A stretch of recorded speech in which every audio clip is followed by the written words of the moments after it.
Previously on the SideQuest Gamer Review Show. Also, Jay, how did you hack my computer's speakers and microphone, and how did you make it out of Aruba? I'll tell you next week. And now... Hello everyone, Alec Eldridge the SideQuest Gamer here, and for my Mega Man X3 review, I will be joined by Jay of Jay's Reviews. Say hello, Jay. Hello, Jay. And to answer last week's question, I was swallowed by a giant whale, came out of its spout, and I am back in an undisclosed location. Also, I didn't hack your computer, you just left Skype on and for some reason answered my Skype call. And since I'm his super best YouTube friend, we're doing this review together. EXO is my super best YouTube friend. What? Lies. Anyway, we'll be looking at not only the SNES version, but also the PlayStation version of Mega Man X3. As someone who knows the ins and outs of both versions, unlike SideQuest Gamer. Oh! Hey. This will probably be the best Mega Man X3 review on YouTube since everyone just decides to choose to do the Super Nintendo version. We'll also be talking about a mod known as Mega Man X3 The Zero Project. So, without further ado, let's get started because I'm sick of these on-camera live action segments with SideQuest Gamer. Jerk.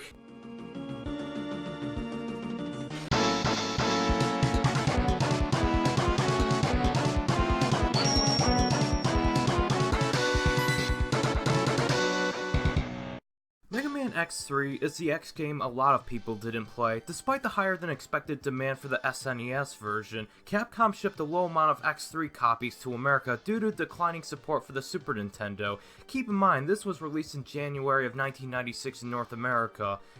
Mainly because the PlayStation version was released in 1996 in Europe and Japan only, and not in America. Although there is still the PC version which contains an easy mode that was released in the US in 1997. Alright, there was a PC version. Why didn't I think of that? The general consensus for this game is rather mixed to say the least. A few people love this game and rank it as one of their favorite X games of all time, but it seems that the majority consider this to be the third worst entry in the X series, citing how it's harder than the previous two entries as well as the succeeding two entries. It's interesting to note that Mega Man X3 was not just developed by Capcom, but many of the technical aspects and even the level designs were outsourced to Minakuchi Engineering, the developers of the Mega Man Game Boy games, which I have mixed feelings about. Keiji Inafune again took a back seat with the development and was mainly in charge of the story elements in this game, making the decision of Sigma becoming a virus rather than just a standard villain. But I'm guessing he wasn't too keen on having this game be outsourced to a different developer, as he said something to the effect that he had psychological turmoil over that. Other than story direction, he did contribute the designs for the Third Armor X, Zero, and Vile, but the rest of the designs, including the Mavericks, were created by 4 members who worked on the previous Mega Man X games. So a lot was at stake, but in my personal opinion, this is the best Mega Man game that Minakuchi Engineering ever had a hand in. I'm not even kidding. For some reasons I will explain, I, as well as Jay, feel that this game doesn't deserve the backlash it seems to get from the majority. Story-wise, I figured I'd let you know this game takes place after the Game Boy Color game Mega Man Extreme, which takes place after Mega Man X2. It doesn't mean much in the grand scheme of things, but just a fun fact. The game begins with a huge load of information, but I'll sum it up by saying, Maverick crimes are on the rise, until one day Reploid scientist Dr. Doppler creates an antibody for the Maverick virus, so everyone praises Doppler and builds him a city known as Doppler Town. However, this peace does not last. When Mavericks are back, X and Zero go to stop them, only for Mavericks to attack Hunter Base instead. So X and Zero head back to base to beat the Mavericks. X gets captured by Mac and is saved by Zero. So with that, the two then go off to fight the 8 Mavericks sent out by Doppler. After you take down your first 2 Mavericks, a cutscene will show Dr. Doppler sending out his 2 minions, Bit and Bite. They're basically like the X-Hunters from X2, except that you will encounter them in the middle of the stages they appear in. There's no way to avoid them, which is kind of a blessing and a curse at the same time. I kind of like the optional bosses to remain optional and not mandatory, but knowing Bit and Bite are easy boss battles with their weaknesses, they aren't too bad. Bit and Bite also have multiple weaknesses, Bit being weak to the Frost Shield and Triad Thunder, Bite being weak to the Tornado Fang and Ray Splasher. Beating them with their weaknesses kills them for good, however beating them without their weaknesses and they'll come back at the end of the game. And if they're both left alive, then they combine to defeat you, but if both are destroyed, then you fight a junk bot instead. Although Dr. Doppler also revived Purple Boba Fett, aka Vile, and they play him off as a mysterious character, but come on, you can easily tell it's Vile. By the way, I love his new blue armor, and his vengeful attitude towards X. He's not in it for Dr. Doppler, but rather for himself. I really don't get Vile's deal. I mean, he goes after Mega Man X because why the heck not? No explanation, no motive, and in this game, he's just after Mega Man X and Zero for revenge purposes, but they don't explain the root of their rivalry. I just don't get it. Is it because he's a maverick or something? I don't know. The game doesn't really explain it, but it really doesn't need to explain it. Long story short, you gotta fight a big bad robot. But anyways, the gameplay is what you would expect from a Mega Man X game, with a few new additions that give this game its own identity. Remember those mech armors that you can only ride in 2 levels in the previous games? Well, as long as you find the mech armor in Blast Hornet stage, you are now able to activate the mech pad in each level and use that armor. And since you can collect 3 more mech armor chips, you can have up to 4 armors at your disposal. And some of them are very situational in their uses. You have your normal armor, which punches as usual, pretty much the same as the X1 mech armor. The Kangaroo mech armor is like the X2 mech, except without the jetpack, although the spikes make it more powerful than the normal mech armor. The Hawk mech armor is probably my favorite of all time. It has a hover jetpack and 2 cannons on each hand. The Frog mech armor, however, is the most useless of all in the game. It doesn't have any offensive capabilities other than those pathetic torpedoes, and it controls stiff as shit. I honestly never use it in any repeat playthroughs. Sure, it's the only mech armor that goes underwater, but it's easier to go in without a mech armor at all. So, making the mech armor as a more prominent feature in X3 is the standout feature of this game. The other, as shown in the beginning, is the ability to now play as Zero. In order to use Zero in a level, pause the game to access your power menu. Hold R and then you can select Zero. However, playing as Zero in this game is very limited, and if you die once while playing as Zero, it's a done deal. He's gone for good. Not to mention that you can't fight any of the 8 Mavericks with Zero. If you try to access their boss room, X will call in saying he can handle it and then warps in the exact spot while Zero warps out. I don't know why they did this. You know, he's a Maverick hunter like X too, but it's just, I guess they decided he was too overpowered. I don't know. Zero is cool because if you hold the charge button long enough, you'll unleash not only a powerful beam attack, but also use his Z-Saber. It is very nice for taking out enemies, but I only really use him for getting the Air Dash Light capsule in Blizzard Buffalo's level and then play the rest of the game as Mega Man X. I probably would have used him more if he could fight the bosses. Ah yes, we all know on Twitter your hatred for Blizzard Buffalo. Well, not anymore, since I could use the jump glitch. It's not cheating if it's in the game. And who showed you that trick? You did. What'd you say? You did! Exactly. That's another thing I would like to point out. As much as I love this game, I cannot recommend this game for those starting out with the X series. I recommend getting to know the first 2 games before even attempting X3. The enemies and especially the bosses hit like a tank, and I wouldn't mind that if the enemy placement wasn't questionable at times. I mean, now I'm fine and can get past the enemies with no problems, but with those helicopter enemies, the wall spiders, the wrecking ball robots, and especially the drill dozers, they gave me the most trouble on my first playthrough. X3 has a poorly implemented difficulty curve. X1 and X2 started out moderate, but as you went out of your way to collect all the hearts and sub-tanks and gain Maverick abilities, the game's difficulty became easier and then a little harder with the fortress levels, testing out what you know. X3, however, starts out hard and then gets easier as the game progresses, and sure, the Doppler Fortress could be challenging, but if you didn't get the Dr.Light chip upgrade capsules and know where the gold armor is and how to get the gold armor, then even those stages are ridiculously easy. Even the final boss is pretty easy. People always complain he's hard, but then they end up like aiming for the head, when really they should be aiming for its topmost exhaust port on each side. With that knowledge, it's probably the easiest final boss in the series. I mean, really, it's like when Some Call Me Johnny's like jumping into the giant robot, it almost looks like he's trying to get hit or something. But in my opinion, a good difficulty curve should have the player faced with an easy, moderate, or even difficult challenge, but just so they can get the swing of things and how the game will be, and then present the player with more challenges as the game progresses. Super C, a really hard game. It starts you out with a hard challenge and gets harder as the game progresses. That is a good difficulty curve. Not a very accessible difficulty, but that's pretty much the advertised feature of Contra. It's hard. What do you expect? But for Mega Man X3, I will say some of the stages are harder than others, and due to the non-linear nature of the Mega Man series, the difficulty depends on what order you choose. But in this game, it seems no matter what, your first level will probably be your hardest, not counting the intro stage.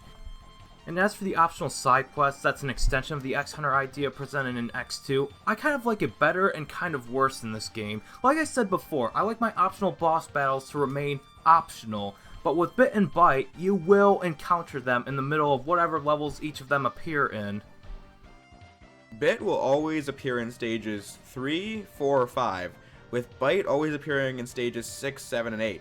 It's a guarantee. Anyways, I recommend making Blizzard Buffalo one of your first two Mavericks you fight, because if you go in boss order, you will encounter Bit on either the 3rd level or any of the levels Jay mentioned. And if you go in boss order, you'll have his weakness by then. I like how if you beat them with their weaknesses, they won't appear in the game later. I always start with Tunnel Rhino, then go to Blizzard Buffalo, followed by Blast Hornet, Neon Tiger, Toxic Seahorse, Gravity Beetle, Volt Catfish, and Crushed Crawfish. Then backtrack to Tunnel Rhinos to get the extras I couldn't get before. By the way, these are some of my favorite weapons in the entire franchise. Parasitic Bomb freezes enemies in place and sends them flying into each other. Frost Shield makes enemies drop health. Tornado Fang is great for finding upgrades. Ray Splasher is a great spread shot for clearing the screen. Spinning Blade is very powerful and rivals Shotgun Ice in versatility. And Triad Thunder kills almost anything that gets in its way. The only ones I don't care for would be the Acid Burst, and while not being bad, it doesn't have much of a use. But Gravity Well is no matter what I do, 99.9% of the time it does nothing. Not to mention the numerous level changes made, like how beating Volt Catfish activates the power in Blizzard Buffalo's stage, therefore melting the ice, and activating the power in Vile's stage. Beating Gravity Beetle will mean that a plane won't come to Blast Hornet stage to pick up crates, and beating Blast Hornet means that no crates will be in Gravity Beetle's stage to begin with. And same goes for Vile, but I wish Bit and Byte were more like Vile, where you would face them only by exploring the stage and finding their secret entrance. Vile you won't encounter unless you either don't face him or not beat him with Neon Tiger or Crushed Crawfish's weapon, and in that case, you would have to fight him later in the fortress levels, and he'd be even harder than if you would face him the first time. In that second encounter, which is optional, you'll have to fight a harder version of him in a bigger mech armor than before, but at least he trashes Doppler Stage 2, taking out 2 of the mini-bosses you would have to face otherwise, proving he isn't serving Dr. Doppler. I like to fight Bit, Byte, and Vile using their weaknesses and then making the last shot not their weakness, just to see what they're like in the fortress levels. Of course, we do have another armor to assemble. The foot parts allow X to both vertically and horizontally dash, which is great for finding extra power-ups. The body parts reduce damage by 50%, and after getting hit, a shield is emitted around X that when getting hit in it will reduce damage of that shot by 75%. The arm parts can charge up special weapons and allow X to blast a powerful charge shot. The head parts give X a map of the stage upon starting it, but it's lame because we have to memorize it and we aren't even told where we are in context of the rest of the map. So this basically means that the only good head parts are an X4 with infinite ammo, but all these pieces we've been collecting assemble the third armor, and no, I didn't make that up. That's what the armors of X1 to X4 are called, first, second, third, and fourth armor. However, we aren't done yet, because there are 5 capsules left, 4 of which being the enhancement chips, which are improvement for your third armor abilities. However, problem being that these are a one and done, and you can't swap them out. However, the PlayStation version fixes this. However, if you don't bother getting any of them, then you're granted access to the golden armor in Doppler Stage 1, assuming you've collected everything else. This gives all the enhancement chip abilities like double dashing, health regeneration, 90% damage reduction, and the hyper crash. So despite X3 being my least favorite of the X cartridge trilogy, I do think it's the most replayable. Heck, it even has an alternate ending should Zero die at any point in the game or get damaged by that color droid you wouldn't see coming, which is kind of BS game design for the latter, but at least X would get the Z-Saber.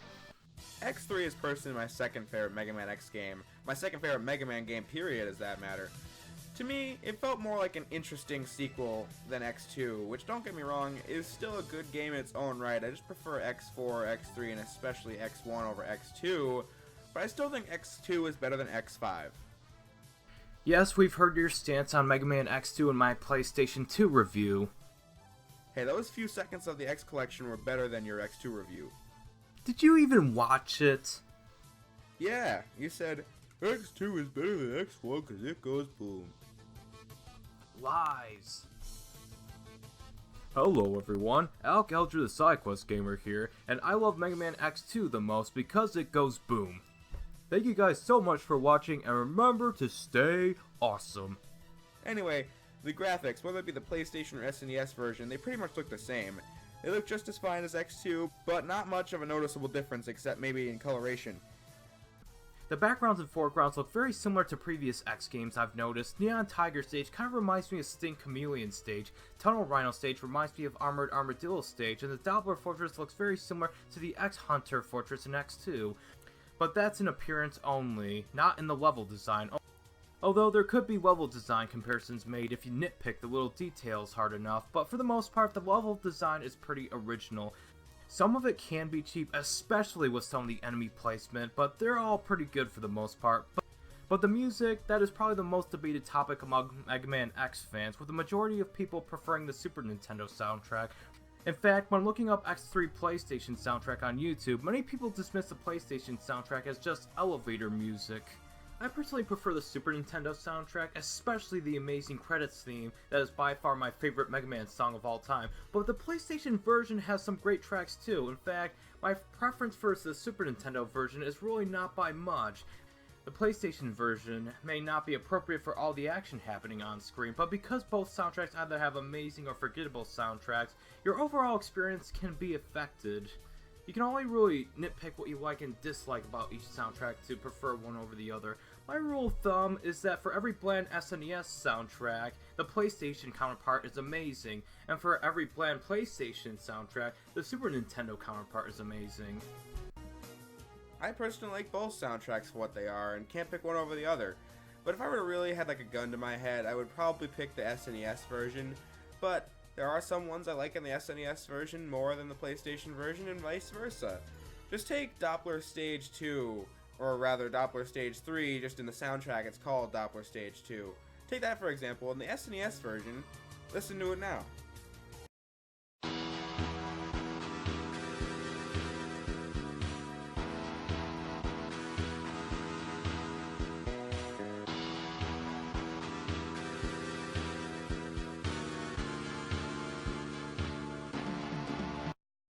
Bland, right? I challenge you to remember it.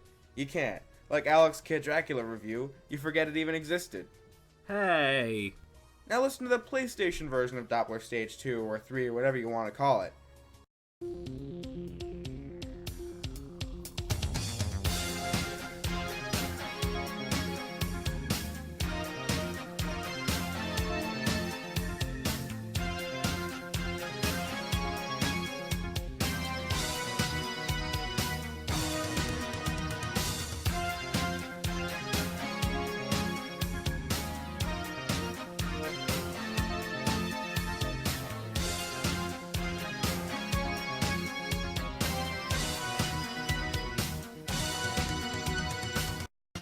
That's better, right? Other example of good PlayStation soundtracks would be Toxic Seahorse's theme and the theme of the final boss battle, or Blizzard Buffalo, or should I say, Billzard Buffalo's stage theme. And it's just a well-composed soundtrack overall. And sorry if I'm butchering these names, but Kinuyo Yamashita composed the entirety of the SNES version soundtrack, while the PlayStation version soundtrack was composed by Chashiko Hiorama, Shushaka Ushiyama, Yoshina Aoka, and Makoto Tomazawa? Oh my god. In the Japanese version, there was even a J-pop song for the intro animation composed by two J-pop singers, and it's on YouTube if you want to look it up. I'm not into J-pop, so I really have no opinion on it, other than, oh cool, it exists. But overall, is Mega Man X3 really deserving to be called one of the worst entries in the series? No! I mean, some people, I can see why they don't like it as much as other entries in the series, but I personally think it's a great game. The story is by far my favorite in the series, as it can change depending on your actions in the game, and you'll grow to appreciate the characters as you play this game. I like how you can see the inside of the Maverick Hunter headquarters and deal with a defecting Maverick Hunter who joined Doppler's forces. But if you think about Dr. Doppler's plan besides rebuilding his master, whom you can all guess who it is at this point, and even mentions his master before sending out the 3 Mavericks to fight X and Zero, Doppler just want to build a utopia exclusive to Reploids where they can live free without human control. I like how Mega Man X and Zero treat each other like partners, as Zero has moved on from being the mentor figure of X to now trusting X as an experienced warrior. Heck, if he gets damaged by that paint robot near the end, he trusts X to complete the mission before returning to base. Dr. Doppler is a great antagonist, as some of his intentions aren't entirely evil. Although trying to revive Sigma isn't morally right, you'll find out why after you fight Dr. Doppler, and learn just how dangerous Sigma really is. And if Zero either dies or returns to base after being damaged, the ending changes to where you can see Dr. Doppler at his best, showing his true selfless nature. As for Bit and Byte, they're great side antagonists, but feel more like simple minions rather than a collective mastermind. I really don't like them as much as the X-Hunters in X2, but they do their job well. Vile's appearance is much better than in the first game, as you can fight him in the middle of the 3 Maverick stages his entrance capsules in. And if you don't kill him with his weakness, you can fight him again in the damaged Doppler Stage 2. He could care less about Dr. Doppler and would even wreck his own fortress if it meant getting to kill Mega Man X.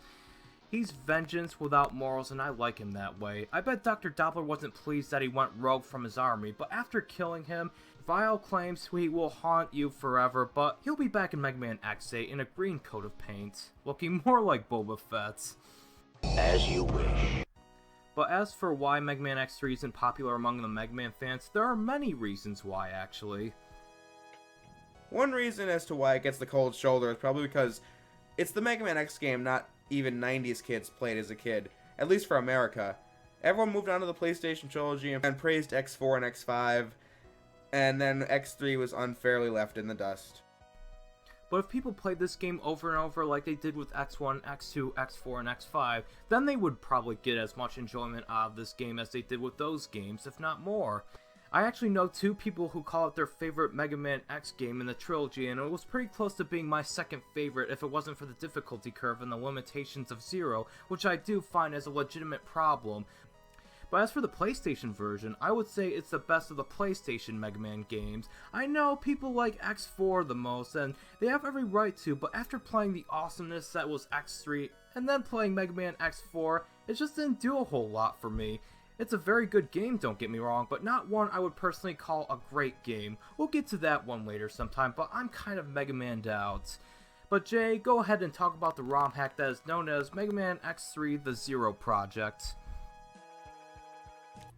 In 2012, XJustin3009X released Mega Man X3 The Zero Project on ROMhack.net, a free patch. Since then it has seen a few updates, with the final version 3, being released last September in 2015. That's the version we'll be focusing on, since that's the version available. This game does a lot more than make Zero a fully integrated playable character. Dialogue is rewritten to reflect there being multiple playable characters, and Zero can fight bosses, get sub-tanks, heart tanks, and use the light capsules to some extent, like getting a double jump instead of a vertical dash. One great thing is that if X gets a heart tank, or Zero does, both characters get it, unlike X5 and X6 or Extreme 2, where there's only 8 heart tanks, and so one character gets it, the other character doesn't get it, meaning that one character will be much stronger than the other one. And this is especially bad in X7, where there's 3 characters, making this issue even worse. However, the downside is that Zero uses twice as much ammo consumption as X, so both characters have their strengths and weaknesses, making you want to strategize as to which one you want to play as. Like, Zero being a bigger target than X would make you want to play as X more, but Zero being easier to take on bosses with without their weaknesses makes him a better playable character.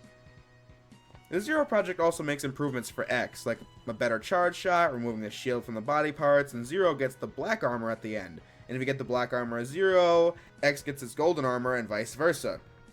Both characters have their own endings. However, I will say there's this weird glitch where when you play as Zero, in cutscenes, X shows up with no armor, but still has it for some reason in gameplay. And this doesn't happen when you play as X. That's all I gotta say about that.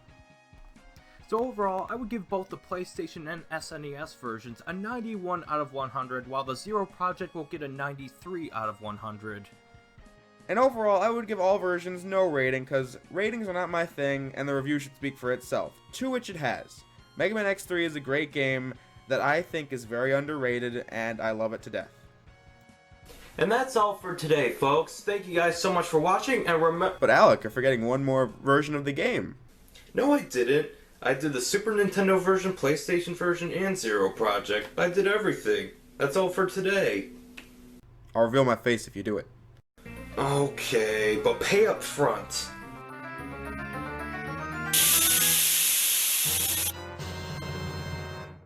Yikes. I know, right? That's you with a blue Photoshop filter. Now review the Genesis version of X3. Fine. This is going to be a blast. Okay, this isn't an official version of the game. It's a ROM hack made by an anonymous programmer, and it's by far the worst Mega Man game I've ever played. The music is repetitive and ear-bleeding. It's sad that YouTubers that can make the X3 soundtrack remixed in the Sega Genesis style sounds a lot better than the actual X3 Sega Genesis ROM hack. The visuals are comparable to Awesome Possum, meaning I've seen Sega Master System games that look better than this. But that's not the biggest offense.